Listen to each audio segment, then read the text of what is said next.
Oftentimes at Good Friday, we think about the horrors of the cross.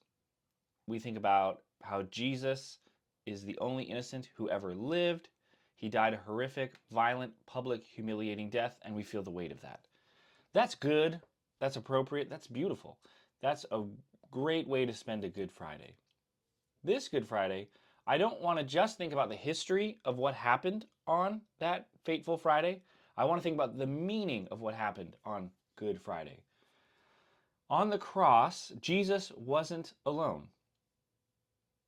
Anyone who is a believer in Jesus, anyone who follows Jesus, anyone who surrenders and says yes to Jesus was on the cross with him.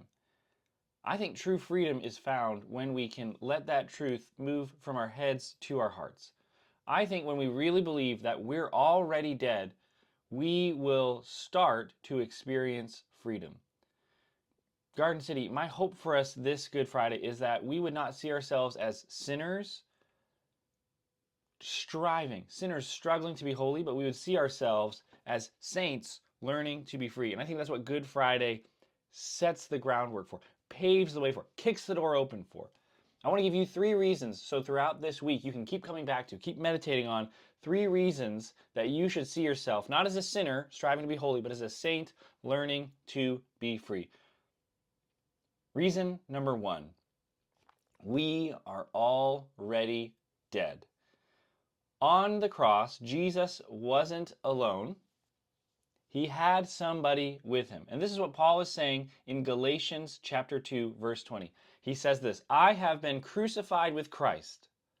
I was crucified with Christ. I died with Jesus on the cross. I was with him. And I no longer live, but Christ lives in me.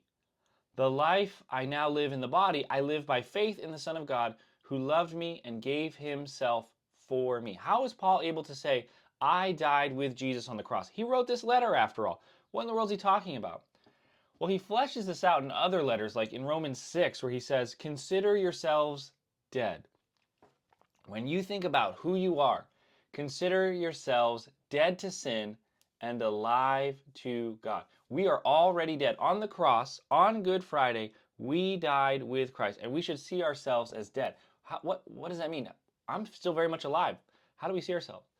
He's saying, see the parts of us that was waging war with God. The sinner died on the cross. This is not just semantics, this is foundational. We are not sinners in rehab. We are not trying to get our life in order. We're not trying to get it together to prove to anybody. We are saints.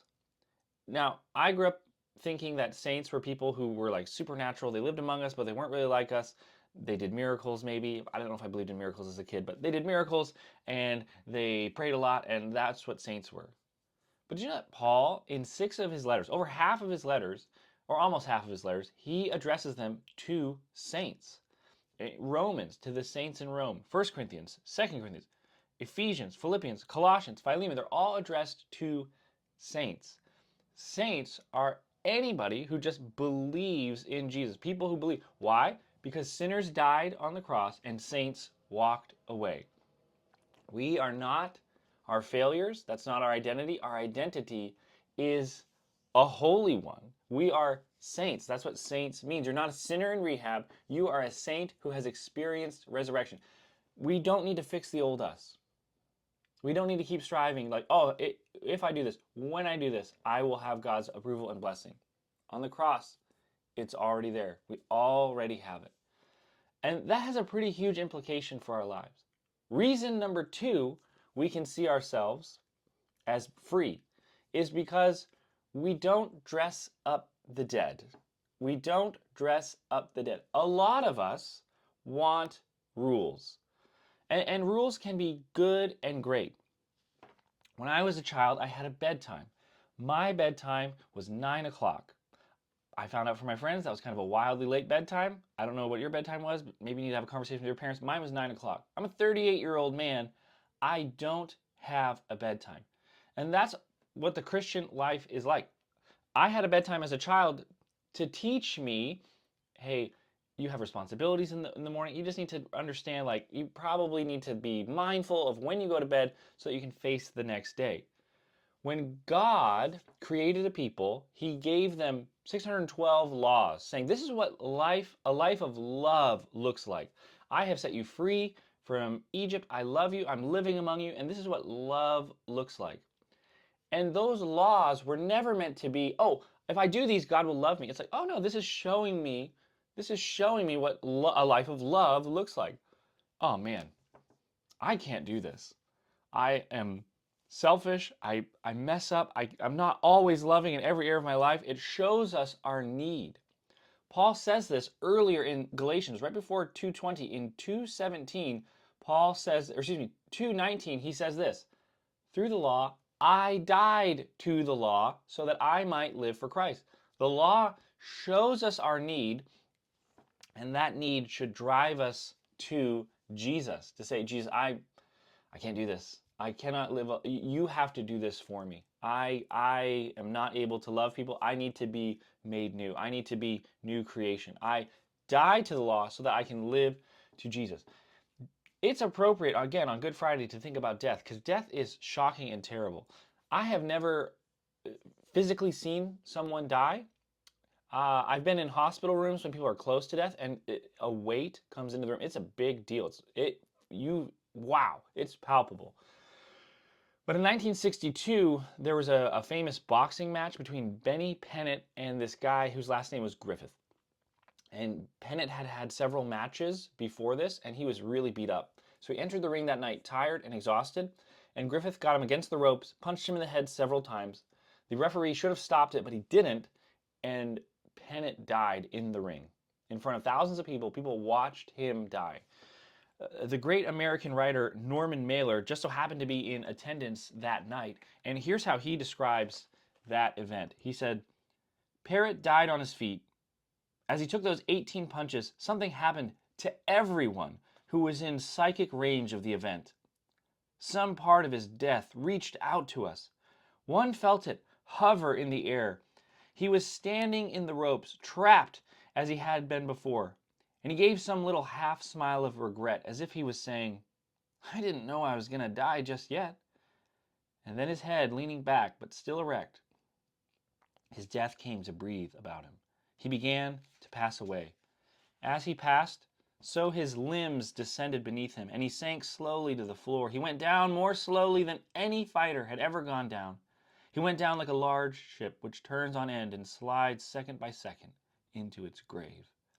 And as he went down, the sound of Griffin's punches echoed in the mind like a heavy axe in the distance, chopping into a wet log. It's shocking. But I want you to imagine that night that after Pennant dies, his coach jumps into the ring and his teammates, and they pick him up and they're like, no, we're still good here. We're good. Look, he can still swing. That would be obscene, be immoral. That's what we do when we seek to live by rules. We are saying, oh, I know how to honor God. I know how to live a good life. And Paul's saying, no, that all that stuff's dead. It died with Jesus on the cross. And the life we live, we now live by faith. Faith in what, you say? Faith that we are who God says we are. That faith that Jesus on the cross really changed everything. Faith that the sinner, the old us, is already dead, and there's just a new, resurrected us. And that resurrected us is a saint and is pleasing to God. And we didn't earn that. That's a gift of grace, so we can't lose it. And that's thing number 3, is you can't kill what's already dead. There's real freedom that comes in seeing ourselves as a saint, not as a sinner. Real freedom. Paul closes out his letter to the Galatians by saying this in Galatians 5. It was for freedom that Christ set us free. Why did Jesus do this? So we could be truly free. Sin kills us. Sin kills us. But it can't kill us anymore because we're already dead. You cannot kill what's already dead. You're not at war with your old self, with your past. If you trust in Jesus, there is now no condemnation for those who are in Christ. You're not at war with your old self. You're learning to walk in a new one. I want to just give some reflection questions. How can we think about it? How can we move this truth from our head to our hearts? Well, I want you to think about this. Question number one. What's keeping you from really believing this? What's keeping you from really trusting that you are a saint and not a sinner? Question number two. What's the best thing that could happen if you really believed this? If you really believed you're already dead, what's the best thing that could happen? Garden City, my hope for us this Good Friday is that we would see that Jesus put his arm around us, walked to Calvary, died with us, so that we don't have to live by rules, we don't have to live in performance, in trying to prove anything, but we can live as free people because we're already dead.